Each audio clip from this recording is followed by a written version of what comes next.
So once you are aware of these fluctuations, now ideally through meditation practice, spiritual practice, they will go away. But once you are fully established in the sense of self, this being, we move on to the third sutra, which reads, the seer, which is you, the thing that sees, then consciously abides in its own nature, its own essence. So when you are seeing, you are yourself. So right now, you are yourself. When you meditate on your own, be yourself.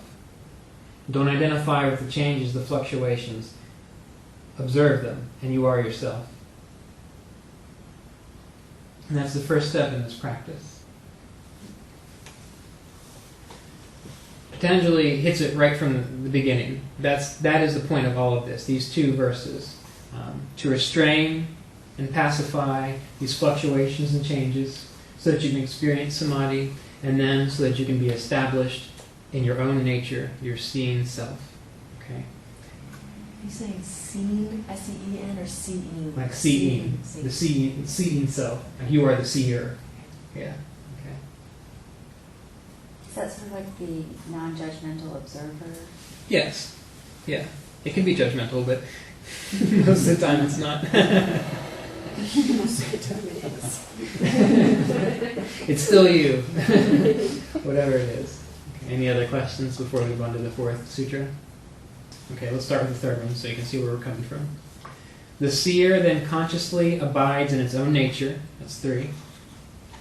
So the next one is, at other times, one is inclined to identify with the changes and transformations that occur in the mind and awareness. So when you're seeing self, when you're not seeing things, you're identified with something else. And when you're identified with something else, that's where pleasure and pain come from. That's where compulsion comes from. That's where aversions come from.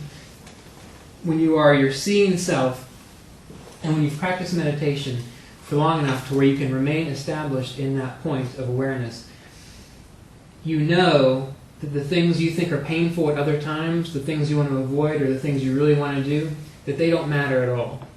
Okay? They're fun while they're happening, but they're just entertainment. And that's why in Vedic and yogic texts they talk about creation and life being divine play.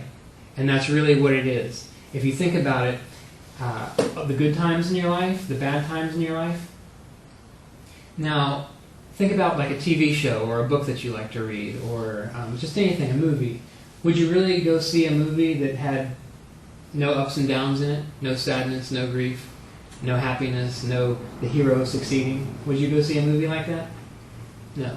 Okay. So you're here watching the movie of life, and it's keeping your interest because you want to be entertained, essentially. Okay. When you are aware of your being the seer, then no matter what happens, you're fine. So right now, you're fine. You get sick, you're fine. A good friend comes to visit, you're fine. You die, you're fine. Now, why that's important, some of you have been to other meditation groups, have heard me tell this story before, but it's a good one.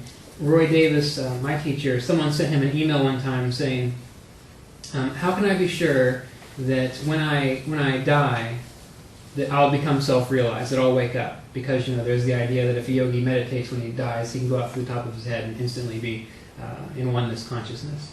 And if you're good at meditation, you can do that. But what Roy said was, he's like, the only way that you can be sure that you're going to be awake when you die is to wake up before you die. Okay? That is why there is this book. That is why there are the Yoga Sutras here, to wake you up now. So it doesn't matter if you die, because you're all going to die. All of our bodies, they're not going to last forever, but you will. And then whatever happens after that, well, you'll see. But the point is, you'll still be here. Okay, so, you are eternal. When you practice meditation, you're learning to intensively detach yourself from these things that you identify with. But in your daily life, as you go about doing whatever you're doing, whether you're practicing Hatha Yoga, whether you're cooking, playing a musical instrument, interacting with a neighbor, if you can always remain that witnessing presence, that's practicing yoga then too. Okay, so that's why you practice it now. It's always now. Okay, so no matter what you're doing, if you can always pull back and remain aware of that you're witnessing something that changes, then you are being yourself. Okay, you are being that state of samadhi. All right.